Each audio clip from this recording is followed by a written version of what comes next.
Gandang araw mga kabengbeng. May dumating ulit tayong unit. So, anong date ngayon? May 4. Yan. 2026, no? May dumating tayong unit. Pinalalamove ni Sir Alan. So, ito yung unit niya. Sir Alan ng QC. So, pinalalamove lang po niya itong unit niya. So, ito ay ENC. Yan, ENC na John Wick. Yan.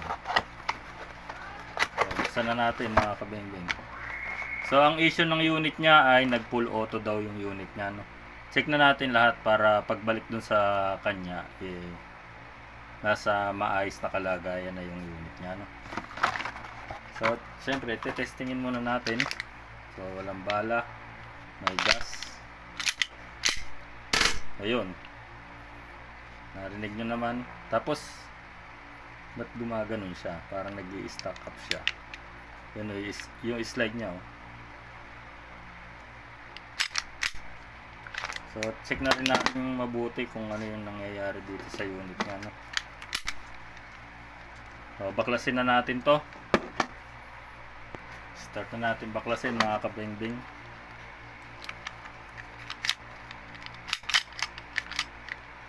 Saka bakit parang sumasabit siya, no? So, mukhang bago pa naman yung unit niya.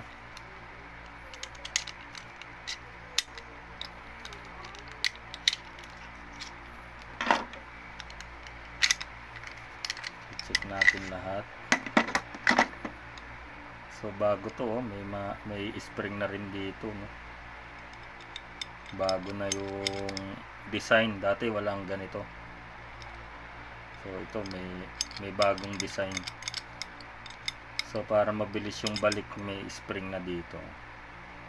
Ayos, ah. Sige, tingnan natin mabuti. Tapos yung kanyang nozzle. Itong nozzle nya, check natin kung bakit ayaw sumagad dito, no? Yan, hindi nakasagad. Yan. Pero lumalaro naman. Hindi lang siya sumasagad. So check natin kung ano, may problema ba dito.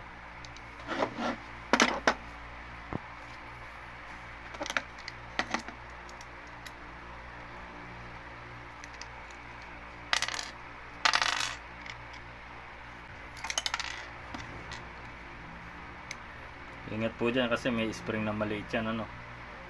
So itabi nyo lang.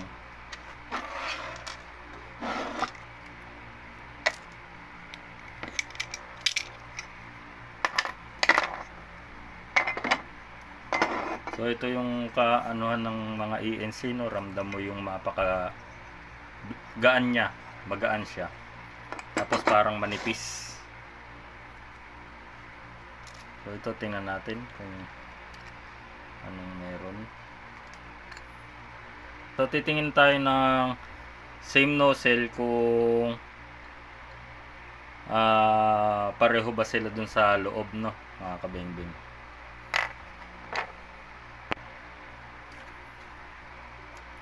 So ito yung kaibahan nila, no? Ito yung kanya. Tapos ito yung sa ibang unit, no. So ayan, no. Ay ibang nozzle. So yung kanya parang nakalabas na yung may spring. Ito. Ayan. Ayan mga kabengbeng. Ayan.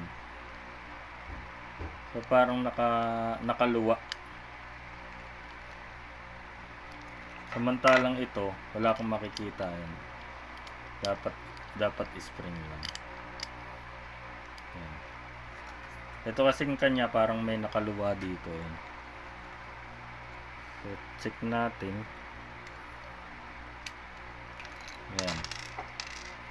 Lumabas na siya mga kabengbeng sa spring. Ayan.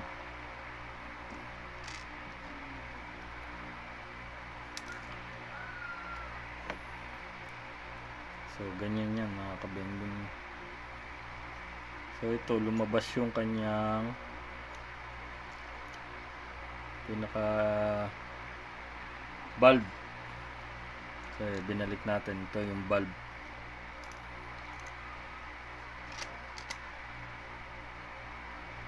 So, dapat dito sa lock, mag-lock siya ng maayos.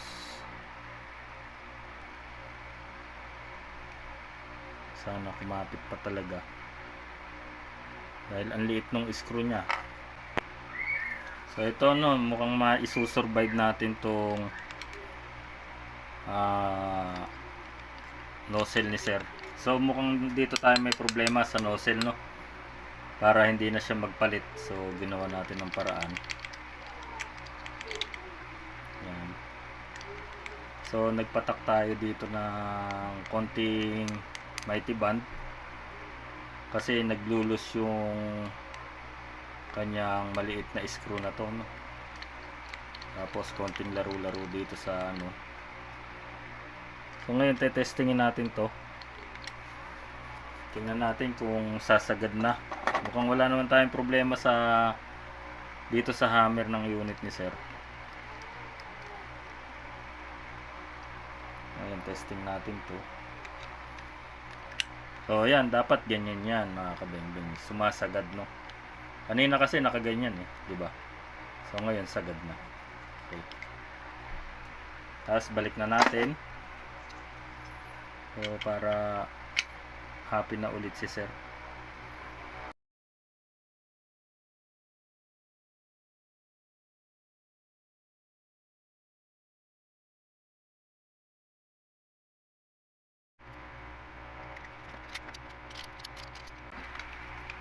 Ayan, testingin natin yung unit ni sir, no?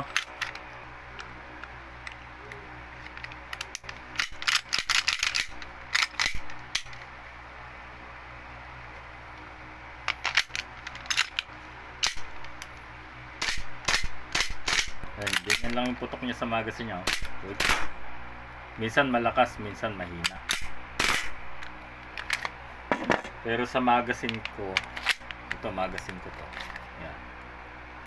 Mas bago kong unit magazine natin dito. Sa magazine ko, ang lakas.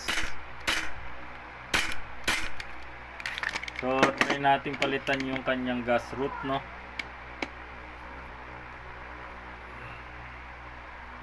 Subukan natin kung sa gas root tayo may problema dito sa magazine ni sir. So, bali yung nozzle niya, okay na yun. Bali, pumuputok na. So, papalitan natin tong gas root niya ito. Palitan natin ito. Ito, pang WE ito. So, yung original niya, magkaiba. Ayan, ito yung pang ENC. Tapos, ito yung pang WE. So, mas malapad kaysa dito. So, try natin.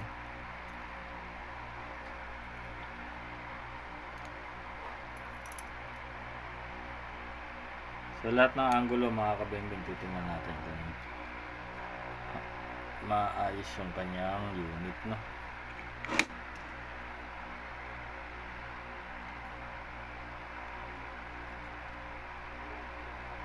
Kaya mainam yung meron tayong mga extra magazine para pang testing.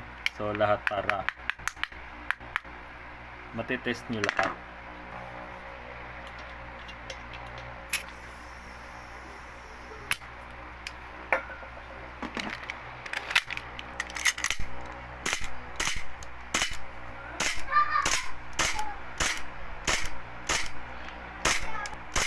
Malakas siya sa gas root na to. So, lagyan natin ng bala. So, ito test natin mga kabengbeng. Nilagyan natin ng konting bala, no? Tingnan natin kung nakalalabasan.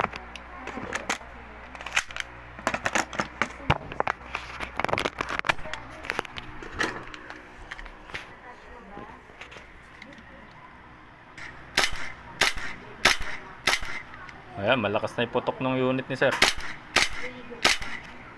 Yan mga kabengbeng, no?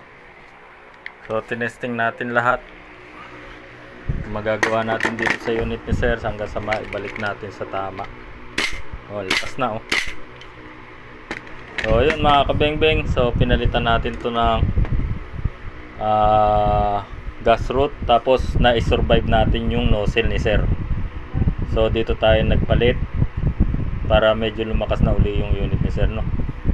So maraming salamat mga kabengbeng. Sana nagustuhan niyo po yung ginawa natin. Mabuhay po tayong lahat.